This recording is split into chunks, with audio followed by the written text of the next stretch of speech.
Bienvenue sur Trouver sa voie. Je suis Alban Mas, coach en évolution professionnelle et je te partage ma méthode pour construire ta carrière. Ce podcast reprend en replay les lives qui ont lieu tous les jeudis sur LinkedIn, YouTube et Twitch, avec des tutos, des conseils et surtout plein d'invités inspirants. Je te souhaite une très bonne écoute.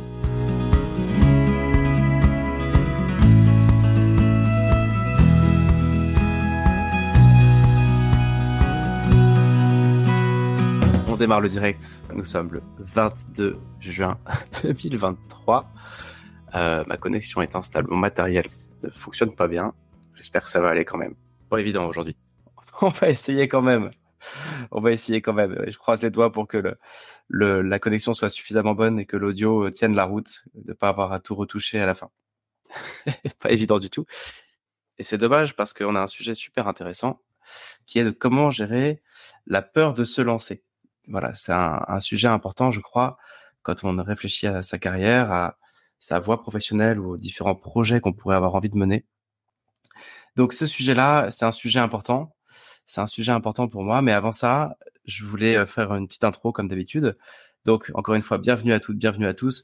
Vous êtes vraiment de plus en plus nombreux. Il y a une accélération encore ces derniers temps. Je sais qu'il y a beaucoup de coachs qui nous ont rejoints via Spotify, via différentes plateformes. Donc bienvenue aux coachs qui nous rejoignent. Et dans les deux nouveautés qu'il y aura bientôt sur le podcast, il va y avoir d'abord un projet dont je parle depuis un petit moment déjà. Dans 10 jours, on teste un nouveau mode d'épisode qui me tient vraiment à cœur, qui va consister à essayer de travailler pendant 35 minutes sur la problématique d'une auditrice ou d'un auditeur et de le faire à plusieurs. Et donc ce projet, ça va consister, en plus des épisodes habituels, à trouver quelqu'un qui a une problématique et pendant 35 minutes, on va essayer d'y répondre de façon collégiale, tout en gardant l'anonymat de la personne qui nous exprime en toute vulnérabilité, entre guillemets, sa problématique, perso ou pro, en tout cas plutôt des problématiques carrière. On teste dans 10 jours et donc bientôt vous aurez plus de nouvelles sur ce projet-là, comment s'est passé le test, est-ce qu'on continue, etc. Deuxième news sur Trouver sa voie, c'est qu'on va bientôt mettre en place une campagne de financement participatif. Parce que voilà, ça fait déjà 3 ans que le média existe. Moi, j'aimerais bien le faire durer encore de nombreuses années. Et voilà, il y a maintenant des gens qui ont rejoint l'équipe. Il y a des enjeux financiers qui vont commencer à émerger peu à peu à mesure qu'ils se développent. Et donc, c'est plutôt que de chercher vraiment un partenaire, un sponsor ou une entreprise, on perdrait un peu de liberté d'expression au micro, je pense. Je me suis dit que ça pouvait être pas mal, pourquoi pas, d'ouvrir un compte sur Patreon ou sur Tipeee ou sur Buy Me a Coffee, pour que celles ou ceux qui souhaitent participer à cette aventure, notamment sur le projet dont je vous parlais, qui consiste à essayer d'aider directement des gens, si vous voulez participer, vous pourrez le faire. Je ne sais pas encore sur quelle plateforme. Moi, j'aime beaucoup ce système. J'ai cofinancé comme ça à très très faible échelle un groupe qui s'appelle Pamplamousse. Enfin, Pamplamousse, c'est un groupe américain. Et d'ailleurs, aujourd'hui, en fin d'épisode, je vous partagerai une de leurs chansons qui est en phase avec notre thème. Je vais le mettre tout à la fin pour que ceux qui sont là pour des infos soient pas trop déçus par le fait d'avoir une chanson de 4 minutes en plein milieu de l'épisode. Mais voilà, pour illustrer à la fois le thème aujourd'hui de la peur et aussi parce que ce groupe-là a démarré grâce à du financement participatif, je trouvais que c'était un chouette symbole. Et donc, je terminerai l'épisode avec la chanson I'm Still Standing, réinterprétée par Pamplamousse. Voilà pour l'intro. J'ai déjà, encore une fois, beaucoup trop parlé et en plus, on a plein de choses à dire sur cet épisode. Donc, la peur de se lancer. Pourquoi c'est un gros sujet ? Là-dessus, si tu écoutes le podcast, j'imagine que c'est que tu te poses des questions sur ta carrière ou que tu accompagnes des gens qui se posent des questions sur leur carrière. Et c'est quasiment l'ennemi numéro 1, cet immobilisme-là qui naît de notre peur de nous lancer. Donc, c'est un sujet qui est déjà beaucoup traité. Il est traité par de nombreux coachs, par de nombreux blogs, par de nombreux livres. Et donc, la raison pour laquelle j'ai voulu en parler, c'est que je trouve que ce sujet, il est traité d'une façon qui me convient pas trop, en gros. J'ai l'impression qu'aujourd'hui, ce qu'on dit sur la peur, c'est la peur, c'est mal. Il faut mettre un énorme coup de boule à la peur. Il faut sortir de ta zone de confort. Il faut lutter contre nos peurs. Il faut dépasser nos peurs, etc. Ce qui nous positionne, j'ai l'impression, dans un setup un peu pourri qui consiste à dire soit je reste immobile parce qu'en fait je vais pas réussir à mettre un pain à mes peurs, la marche est trop haute, c'est trop difficile pour moi, donc je fais rien. Ou alors l'inverse qui est quasiment encore pire à mon sens, c'est ok, j'ai dépassé mes peurs, j'ai fait un truc complètement inconsidéré, et j'ai pris un risque énorme, etc. Et quand je vois les dégâts que ça peut faire aujourd'hui avec des gens qui m'appellent en me disant voilà, j'ai fait une première reconversion, j'y ai laissé beaucoup de salaire, j'y ai laissé aussi une partie de mon couple ou de ma famille, etc. Je dis attention, les choix radicaux ça peut marcher, mais les choix inconsidérés ça marche rarement. Et entre guillemets dégommer nos peurs, lui mettre leur mettre des grands coups de latte en disant non, je vais les dépasser, etc. Mais je pense que c'est à la fois pas utile et pas très sain. Ou en tout cas, je pense que ça mérite un petit peu de mesure. La première chose que je voulais dire sur la peur, c'est que c'est un phénomène naturel. Et donc, comme tout ce qui est naturel, si on le détruit, il est probable que ça fasse des dégâts par ricochet. Donc, prenons conscience que la peur, c'est quelque chose de naturel, ça fait partie de nos émotions habituelles. Et donc, l'enjeu, c'est plutôt de les exploiter, de vivre avec, plutôt que de les supprimer. La peur, la colère, c'est des émotions qu'on a tendance à vouloir gommer et supprimer. Mais elles sont tout aussi utiles que la joie, que chaque émotion a son intérêt. Ouais, Julie qui nous dit on doit accepter notre peur et l'écouter pour préparer au mieux notre projet. C'est exactement ce que je vais essayer de développer ici. Et donc je crois que c'est illusoire de penser qu'un jour, on n'aura plus peur. Si on va un peu dans le détail du contenu de cet épisode, j'ai essayé de prendre du recul après à peu près 150 accompagnements et puis aussi en regardant dans mon histoire perso, j'ai remarqué deux choses au fond. La première, c'est qu'on a vraiment un combat entre notre intuition et notre raison. La deuxième chose, c'est que toutes nos peurs en matière d'orientation rentrent au fond dans trois grandes catégories. Les peurs liées à nos croyances, les peurs liées à la première fois et les peurs liées aux conséquences. Alors, je ne suis pas docteur en psychologie ni en recherche sur les neurosciences ou que sais-je, donc il existe forcément d'autres grilles de lecture sur ce que c'est que la peur et sur les catégories de peur. Mais en tout cas, moi, en tant qu'accompagnant sur des sujets de carrière, ce que j'observe, c'est quand même souvent, c'est soit lié à des croyances, soit lié à des premières fois, soit lié à des conséquences. Avant d'aller dans le détail de ces trois types de peurs et de comment les travailler, le premier point, c'était quand même de dire qu'on a un peu un combat, au fond, entre notre intuition et notre raison. Là-dessus, ce que je crois, et j'ai fait un épisode là-dessus d'ailleurs, c'est que on a tendance à faire les choses un peu dans le désordre. On se dit d'abord, rationnellement, qu'est-ce qui est possible en matière d'orientation? Qu'est-ce que je peux faire? Pas grand-chose. Si on écoute ta raison, la raison va nous dire ne fais rien, parce que bouger, c'est dangereux. Et notre cerveau, il est là pour nous protéger. C'est ça qui fait que notre espèce a survécu. Et donc, notre rationnel, il est là vraiment pour limiter le risque au max, et donc il va réduire le champ des possibles au max. Il est là pour te dire, dans ce que tu peux faire, il y a vraiment pas grand-chose de raisonnable ou de réaliste. Donc ce qu'on fait généralement, en tout cas ce que j'observe, et ce que j'ai aussi longtemps fait, c'était d'abord, je donne la parole à ma raison, qu'est-ce que je peux faire? Du coup, on a 2-3 solutions qui sont toutes plus pourries les unes que les autres. Et après, on va faire un choix intuitif parmi ces 2-3 possibilités qui sont pas dingues. Et parfois, un choix intuitif un peu inconsidéré, comme je disais tout à l'heure. Par rapport à ce sujet-là, moi, ce que je t'invite à faire, c'est déjà inverser la vapeur. Se dire, premièrement, je laisse parler mon intuition. Mon intuition, elle est là pour me rendre heureux. Ou pour me rendre heureuse. Mon cerveau, il est là pour me protéger. Chacun sa fonction. Quand je disais que l'orientation, c'est un peu comme chercher l'âme sœur, c'est un peu ça aussi. Se paxer, se marier, faire un enfant avec quelqu'un, c'est tout sauf rationnel. C'est complètement fou. Et pourtant, intuitivement, on sent qu'on va le faire. Là, c'est pareil. Laisse d'abord parler ton intuition. Ça permettra à des idées qui te donnent envie et qui te rendront heureux de germer. Mais attention, ces idées-là sont dangereuses. Et c'est pour ça que dans un deuxième temps, et seulement dans un deuxième temps, il faudra mettre du rationnel là-dessus pour venir traiter ces dangers et les conséquences de ces idées qui sont pas forcément des super idées. Mais en tout cas, qui sont des élans du cœur, donc qui vont potentiellement te rendre plus heureux ou plus heureuse que les élans de ton cerveau. J'ai l'impression que la connexion tient toujours, donc voilà. Si vous pouvez, si Julie, tu peux me confirmer que si ça tient toujours la route, je veux bien. En tout cas, je continue. Revenons-en à nos trois grandes catégories de peur. Ces trois catégories de peur, elles sont très inégales en termes de danger, en termes de poids.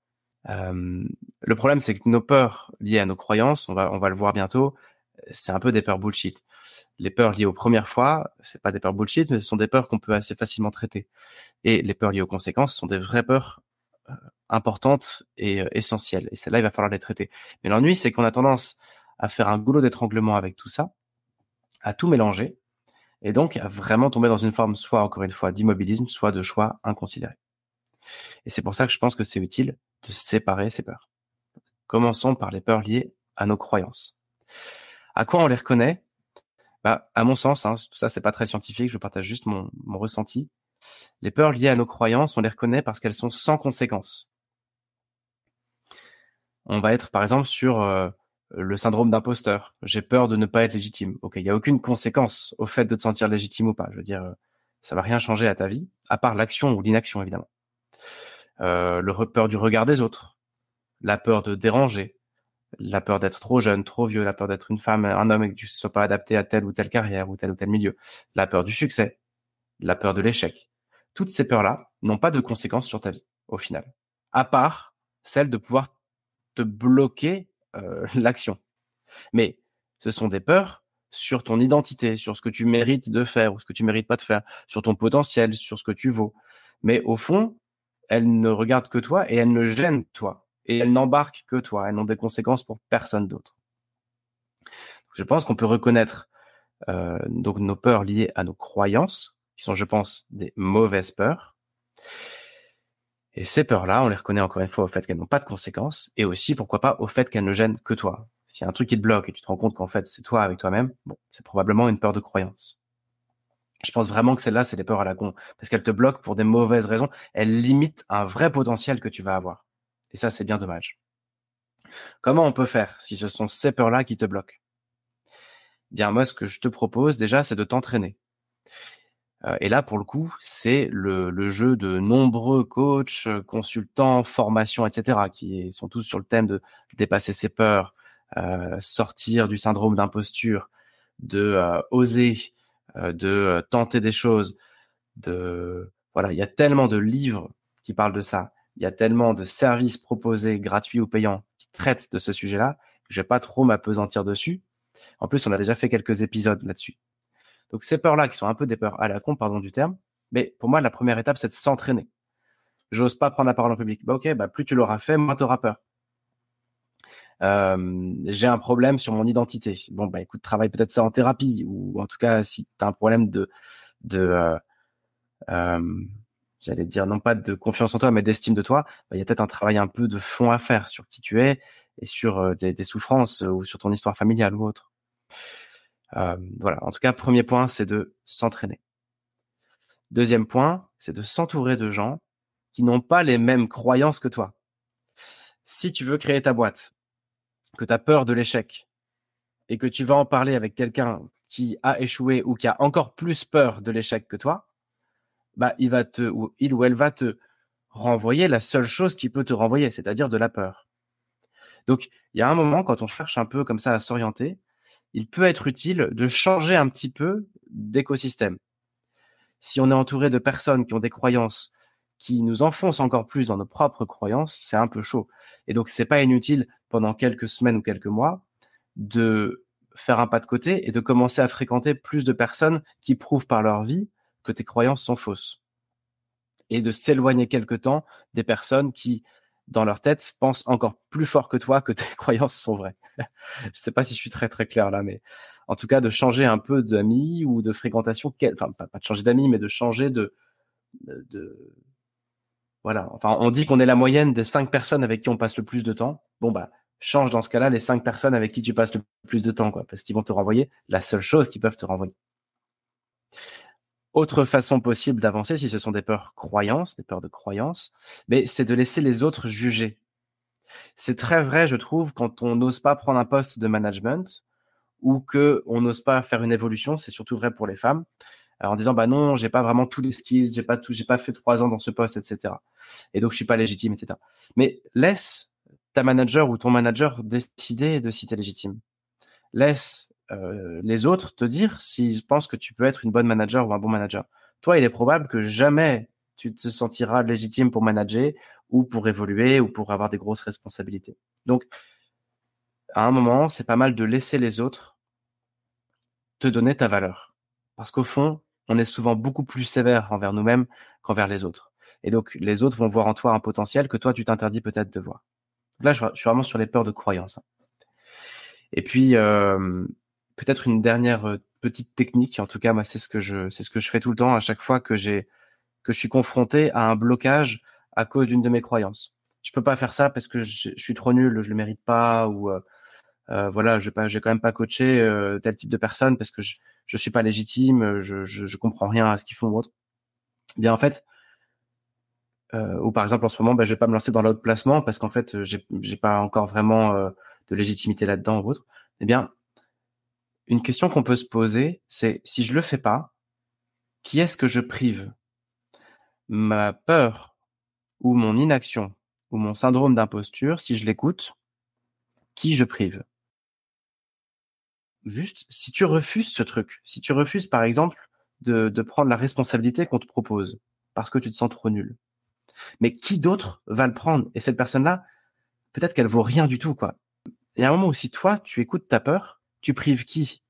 Tu prives des gens qui ont besoin de toi, tu prives des futurs stagiaires, tu prives des futurs collaborateurs de ton potentiel et de ce que tu vas offrir. Donc, se décentrer un peu du sujet et se dire, si j'y vais pas, qui je prive de mes massages, de mes coachings, de mon management, d'une boîte, d'une idée, de mon énergie, de ma capacité à gérer un projet, bref, qui je prive en étant inactif et en étant bloqué par cette peur. Évidemment, je me prive moi-même, ça c'est pas un scoop, mais j'ai envie de dire, si tu le fais pas pour toi, fais-le pour les autres, quoi.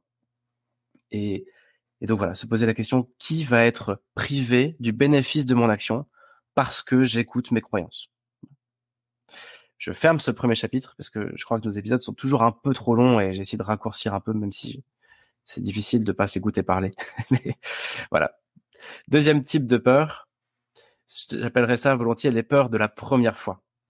Alors, rien de sexuel là-dedans, même si au fond, je pense que ça rentrerait tout à fait dans la peur de la première expérience sexuelle serait un très très bon exemple. Mais l'idée, c'est que quand on n'a jamais fait un truc, ça fait peur. Et c'est une peur qui me semble très positive. Autant les peurs de croyance, je pense que ce sont vraiment des peurs qu'il faut éradiquer. Autant les peurs de la première fois, mais ce sont des super peurs, c'est normal, tu l'as jamais fait. Comment tu pourrais être en confiance? La première fois qu'on fait quelque chose, ça fait toujours peur. Ça, c'est la peur du trac, pour quand quelqu'un va monter sur scène. Première fois sur cette pièce, première fois devant ce public, première fois dans cette salle. Ça va être le trac au début d'un voyage. Tu vas arriver dans un nouveau pays, tu as un petit trac, même si tu es hyper excité. Mais oui, c'est la première fois, comment ça va se passer? Évidemment, si on raisonne un peu plus en mode carrière, avant d'accepter, enfin quand tu viens d'accepter de nouvelles responsabilités, on te propose de diriger quelque chose ou de gérer un projet ambitieux ou de faire quelque chose d'un peu nouveau. C'est nouveau et donc ça fait peur. Et c'est très positif. C'est normal que tu aies peur. C'est la première fois. Ça va aussi quand on va créer sa boîte, évidemment. La peur d'entreprendre, j'ai jamais entrepris. La peur est une émotion, donc à moins d'être psychopathe et d'avoir aucune émotion, c'est normal que la peur arrive. Et c'est très bien. En tout cas, à mon sens. Je pense que c'est une super peur. C'est une peur qui veut dire que c'est ambitieux ce que tu fais. C'est une peur qui veut dire que tu es en train de sortir de ta zone de confort, mais dans le bon sens. Et donc, bravo. C'est d'ailleurs une peur que tu vas rencontrer quand tu auras dépassé ta peur de tes croyances. Tu dépasses une croyance, donc tu vas faire un truc, et tu vas avoir peur parce que ce sera la première fois. Mais c'est une super peur, bravo. Ça veut dire que c'est ambitieux. Le problème, ce serait plutôt de pas avoir peur. Là, dans ce cas-là, je t'inviterais à te questionner. Est-ce que vraiment c'est assez ambitieux? Est-ce que je suis pas en train de végéter un peu là? Est-ce que je suis pas un peu quand même dans une zone vraiment vraiment où tout est facile? Et ça fait combien de temps que je me suis pas un petit peu challengé vers des choses qui me donnent envie? Donc cette peur, à mon sens, elle est déclenchée parce que tu es déjà en route vers quelque chose. Tu es en train d'accepter un truc qui va être une première fois. Où tu as déjà accepté et ça va bientôt arriver. Et donc là-dessus, comment est-ce qu'on traite cette peur-là? Je crois que il y a pas 36 000 solutions. C'est juste de ne rien faire d'autre que de le faire, le truc. Si la peur émerge, c'est que tu es déjà en chemin, continue le chemin. Là-dessus, mon seul tips, ce serait de dire, n'abandonne pas. Ne laisse pas cette peur te faire tout arrêter. Ne pas faire ce spectacle, ne pas faire ce massage, ne pas faire ce voyage. T'as déjà tout fait, t'as fait le plus dur. Bon, c'est la première fois, donc ça te fait peur. Ok, n'abandonne pas juste au bout du chemin, juste parce que c'est la peur de la première fois. En d'autres termes, il y a rien à faire. C'est la peur où il y a rien à faire. Juste vivre ta vie et faire ce que tu avais prévu. J'en viens au troisième type de peur que j'ai pu remarquer. Les peurs liées aux conséquences. Celles-là, pour moi, ce sont des vraies grosses peurs et heureusement qu'elles émergent. T'as ton intuition qui te dit « cool, j'ai envie de faire ça ». Et t'as ta raison qui te dit « non, attention, ça va te mettre en danger ». Et heureusement que ta raison te le dit, encore une fois. Et ça, ce sont les vraies peurs à travailler, notamment en coaching, en bilan de compétences, en orientation. Ce sont des peurs sérieuses. Ce sont des peurs importantes parce qu'elles ont des vraies conséquences. Les conséquences, ça peut être financier, ça peut être familial, ça peut être matrimonial, ça peut être, tu peux y laisser ton couple, tu peux y laisser tes amis, tu peux y laisser une carrière, tu peux y laisser des années, voilà, on joue gros parfois. Et quand on joue gros, quand il y a des conséquences, c'est normal d'avoir peur et heureusement encore une fois que la peur arrive. Moi, j'ai un avis vraiment très tranché sur ces peurs-là qui sont liées aux conséquences de ce qu'on va faire, aux vraies conséquences, quoi, psychosociales, financières, etc., etc. C'est que tant qu'il y a de la peur, c'est un no-go absolu. Tu n'es pas prêt, tu n'es pas prête. Si il y a encore des zones d'ombre sur les conséquences de ce que tu vas faire, no-go, c'est juste que c'est pas mûr. Et pourquoi est-ce que je dis ça? C'est parce que après avoir quand même pas mal lu et m'être pas mal documenté sur ce que c'est que cette émotion-là, qu'est la peur, parce que évidemment si j'en parle, c'est que je suis plutôt bon client de la peur et que je suis bien touché moi aussi. Et donc du coup, je me suis documenté et en se documentant, on découvre au fond que la peur, c'est une émotion assez simple qui se déclenche avec deux facteurs. La peur se déclenche quand quelque chose va arriver, facteur numéro 1, pour lequel on n'est pas encore préparé, facteur numéro 2. Je suis dans une rue un peu bizarre, il fait nuit, un peu mal éclairé, c'est un peu mal famé. La probabilité que quelque chose de foireux arrive, elle est très haute, en tout cas dans ma tête. Donc ma peur va déjà commencer à monter un petit peu. Quelque chose peut arriver. C'était pas pareil en plein jour, en plein milieu de Paris, avec plein de monde autour. Quelque chose peut arriver pour lequel je ne suis pas préparé. Je vais pas être capable de me défendre si je me fais agresser ou je ne sais quoi. Quelque chose va arriver pour lequel je ne suis pas encore préparé. Entre guillemets, c'est a priori aussi simple que ça. Donc qu'est-ce que ça veut dire, si on décortique un peu ces deux éléments-là de l'équation? Bien d'abord, quelque chose va arriver. Et ça, c'est super positif. Si tu ressens cette peur-là liée aux conséquences, cette vraie peur au fond, quelque chose va arriver. Ouais, mais ça veut dire que ce projet qui te fait peur, cette carrière qui te fait peur, cette idée qui te fait peur, eh bien, ça veut dire que ça va peut-être arriver. Sinon, ça te ferait pas peur. T'as probablement pas peur de partir sur la Lune en tant qu'astronaute, parce que tu sais que ça arrivera jamais. T'as pas peur de devenir clown et de bosser chez Pinder, parce que tu sais que ça n'arrivera jamais. Donc si t'as peur, c'est probablement que ce que tu es en train d'envisager a un risque relativement élevé d'arriver un jour ou l'autre dans ta vie. Bravo, ça c'est super positif. J'ai même envie de dire que c'est une bonne boussole pour savoir si t'es sur les bons rails. Est-ce que ce truc pourrait arriver? Si c'est de l'ordre du possible, ça va commencer à déclencher de la peur. Si vraiment c'est quelque chose que tu exclus sans même faire attention, mais qui est exclu de l'ordre des possibles, il y aura pas de peur. Donc moi, ça, je t'invite à déjà savourer ce premier aspect de la peur qui consiste à te dire, si ça me fait peur, c'est que ça pourrait bien arriver un jour, ce truc. Tant mieux. Bravo. Mais ça fait peur, donc ça, c'est gênant. Et donc, il y a la deuxième partie de l'équation. Ça pourrait bien arriver un jour, mais je ne suis pas préparé. Et en effet, là, il y a du boulot. Il faut se préparer. Et c'est là que je pense qu'on est tous des gros flemmards. Et je me mets vraiment tout en haut de la liste. Au lieu de faire le job et d'aller pendant quelques mois, quelques années, quelques décennies préparer le truc pour que ça arrive, et en fait, comme des gros flemmards, on se dit, soit je fais rien, soit je saute. Mais j'ai la flemme de prendre le temps d'aller investiguer tout ce que je dois investiguer pour réduire ma peur. Et quand je dis qu'on est des gros flemmards, je suis un peu provoque, mais j'assume. C'est de dire, mais on est prêt à prendre des risques de malade juste parce qu'on a la flemme ou qu'on est trop impatient d'aller répondre un par un à tous ces points de je suis pas préparé. J'ai peur parce que je suis pas prêt. Donc au lieu d'être patient et comme un artisan de travailler jour après jour pour ne plus avoir peur, pour avoir entre guillemets, il y a une marche là, c'est la marche de notre non-préparation, et cette marche, il faut la poncer jour après jour pour qu'il n'y ait plus de marche, ou alors une toute petite marchette, quoi. Et ça, au lieu de le faire, soit on fait rien, soit on se jette dans le vide, à nos risques et périls. Et comme en plus la reconversion est très à la mode, on a très envie de se jeter dans le vide. Se dire, allez, je dépasse mes peurs, je saute. Ben moi, ça, j'y crois pas du tout. Et je crois que le moment où ton projet est prêt, c'est le moment où tu as plus peur, ou alors tu as juste peur de la nouveauté. Et je crois que le moment où ton projet est prêt, c'est le moment où tu es préparé à l'échec. Le moment où tu te dis, si ça échoue, c'est OK. Voilà, pour moi, c'est ça l'indicateur. Et quand tu es capable de te dire ça, c'est que tu n'as plus peur et c'est que tu es mûr. Et c'est que tu as fait le job, entre guillemets. Et ça peut se faire en 2-3 jours comme en 20 ou 30 ans, quoi. Et c'est pour ça que je pense que les choses durables se construisent lentement. Mais c'est encore un autre sujet, on en reparlera un jour. Il y a un jour quelqu'un qui est passé au micro de Trouver sa voix, c'était Pierre qui nous parlait de comment il s'est retrouvé à fonder un resto. Et il a eu une phrase qui m'a marqué et qui me marque encore. À un moment, il a dit, j'ai su que si je devais me planter, c'est là que je voulais me planter.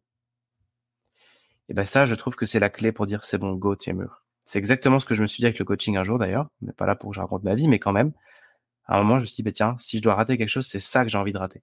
Et Dieu sait que tu vas en rater des trucs. Parce que quel que soit le projet, l'idée, c'est que ça va pas aller directement de rien à tout, quoi. Il y aura plein de petits échecs et plein de petits succès. Et ça va se faire lentement, mais sûrement. Donc, cette peur-là des conséquences, encore une fois, je t'invite à te dire, OK, si j'ai peur, c'est normal, c'est parce que j'ai envie et que ça va peut-être arriver. Si j'ai peur, c'est aussi parce que je ne suis pas prêt ou pas prête. Et donc, comment est-ce que je fais pour me préparer? Et comment est-ce que je fais pour arriver jusqu'à un stade de maturité où je me dis, j'ai plus peur? Par exemple, une des grandes questions que me posent tous mes futurs clients en bilan de compétences, c'est, alors, j'ai un petit peu peur de ce que je vais trouver. Enfin, c'est pas une question d'ailleurs, c'est une observation. Ils disent, j'ai peur de 2 trucs. Le premier, c'est j'ai peur de me trouver et de ne pas oser franchir le pas. Non, non. Il n'y a pas d'histoire d'oser. Il y a juste une histoire de construire. Et ça prendra peut-être très longtemps. Et, et puis, il y a un deuxième truc qu'on me dit souvent, c'est, ah oui, alors je suis prêt à baisser mes revenus, mais pas non plus jusqu'à un salaire de misère. Et pourquoi tu devrais baisser tes revenus? On n'est pas là pour faire un choix de bourrin du jour au lendemain où tu vas tout plaquer. On est là pour que tu construises une carrière qui te fait kiffer en maintenant et en développant tes revenus. Que tu sois EduxP ou directrice financière ou directeur financier. Le sujet, c'est pas de baisser tes revenus. Ça, ce serait un truc de beaucoup trop radical. Le sujet, c'est de construire ta carrière lentement mais sûrement et de traiter tes peurs lentement mais sûrement. Et de le faire, je pense, par la rencontre. Donc, concrètement, comment on fait pour réduire cette marche-là? J'ai un projet qui me tient à cœur, j'ai vraiment la trouille. Et donc, ça veut dire que je suis pas préparé. Comment je fais pour me préparer? Bien, moi, j'aurais envie de proposer un truc. Pour être honnête, j'ai jamais testé, mais ça m'a donné envie en préparant cet épisode de proposer ça.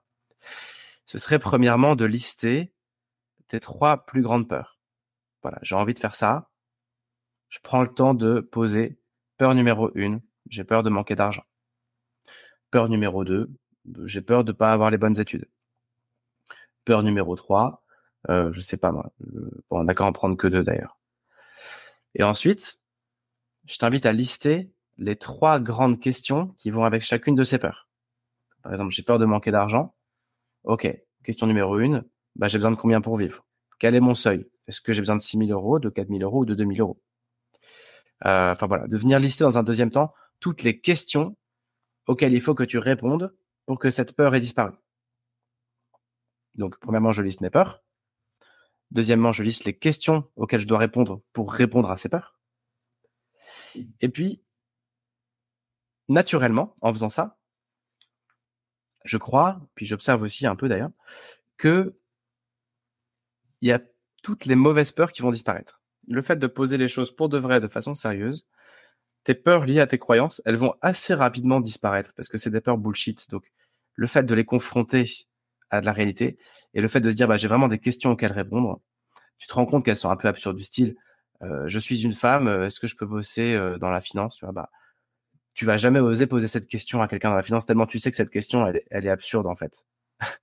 Et pourtant, toi, ça t'empêchait vraiment d'avancer. Hein. Et le fait de poser ces questions pour de vrai, bien professionnellement, bien sérieusement à plat, ça va venir déminer un bon nombre de tes questions de croyances. Ça te permettra déjà d'enlever celle-là. Il restera plus que les vraies questions. les peurs liées aux conséquences et les questions liées aux conséquences. Et sur ça, une fois que tu as tes questions, je t'invite à aller rencontrer des gens qui vivent de ça, ils sont pas plus malins que toi, et de comprendre comment ils ont fait pour gérer ces questions-là. Et de rencontre en rencontre, tu devrais normalement réduire la marche de ta peur jusqu'à un beau jour, je pense, théoriquement, et c'est aussi quelque chose que j'observe, te dire, en fait, c'est bon, j'ai plus peur. Je sais pas trop pourquoi, mais j'ai plus peur. Et ça peut se faire en 2 jours ou en 20 ans. Ça dépend du temps que tu veux y mettre, de l'énergie que tu veux y mettre, et aussi du hasard de la vie. Voilà tout ce que je crois et ce que j'observe sur la peur de se lancer. Merci Julie d'avoir été en backup sur la connexion et d'avoir contribué. Je crois que je vais m'arrêter là parce que tout ce que je pense est là. Mais en résumé, c'est vraiment ça, de se dire, si je dois essayer de résumer un petit peu le truc, c'est vraiment de dire la peur, c'est bien. Ensuite, là-dedans, la peur, ça vient de notre rationnel. Donc, laissez-le parler, mais après notre intuition. Laissons d'abord toujours notre intuition parler. Sinon, ce serait comme vouloir faire sa vie avec quelqu'un sur base du pur rationnel. On serait tous malheureux à mourir. Donc, non, il y a un moment, écoutons nos élans du cœur et ensuite, invitons notre cerveau. Donc, du coup, la peur va arriver. Ensuite, les peurs, on va les catégoriser. Peur de croyance, peur de première fois et peur de conséquences. Les 2 premiers, on les oublie et on garde les peurs des conséquences et on les traite. Voilà. Il est temps de vous partager la chanson de Pamplamousse. C'est un groupe que je suis content de pousser parce qu'ils sont exemplaires. En gros, ils ont commencé tout petits, comme tous les groupes. Ils ont été hyper résilients. Et on voit bien dans leurs vidéos, parce qu'en fait, l'idée, c'est qu'ils filment... Enfin, là, officiellement, l'épisode est terminé sur la partie peur. Je parle complètement d'autre chose. Là. Mais Pamplemousse, c'est un groupe que tu vois progresser un peu dans ces galères de groupe et dans leurs enregistrements. Et moi, quand j'ai commencé à regarder un peu il y a 2-3 ans ce qu'ils faisaient, c'était vraiment de briques et de broc. Ils étaient là avec du matos pas ouf, à se filmer de façon pas dingue, mais ils te faisaient vivre leurs enregistrements studio en direct. Tu participes au truc, t'es vraiment dedans. Et tu les voyais dans leur fragilité, en fait. Et comme ils sont vraiment bons, je trouvais ça génial et ça donnait envie de continuer, etc. Et quand tu regardes ce qu'ils sont devenus 3 ans après, c'est un vrai groupe, quoi, qui marche très, très bien. Et donc, je suis content à la fois d'en parler, de faire découvrir ce groupe et aussi de partager leur chanson I'm Still Standing. Ils l'ont repris de Elton John, mais je trouve que tenir dans la durée, tenir malgré tout et se donner le temps, je trouve que c'est bien en phase avec notre sujet d'aujourd'hui. Donc, je vous fais découvrir ça si vous connaissez pas encore. Et puis, à la semaine prochaine.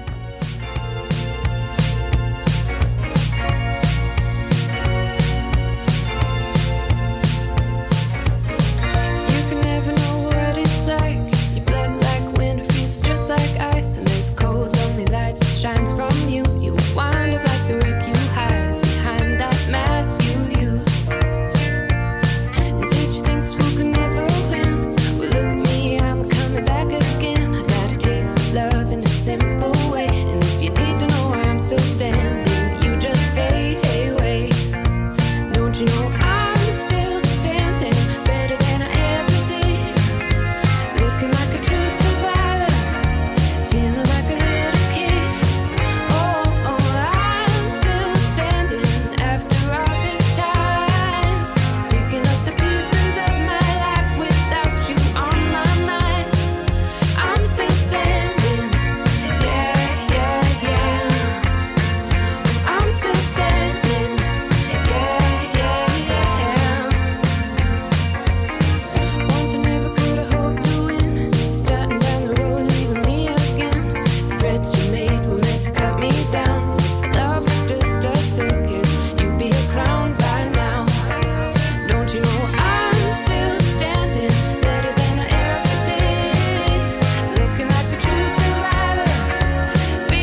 still standing.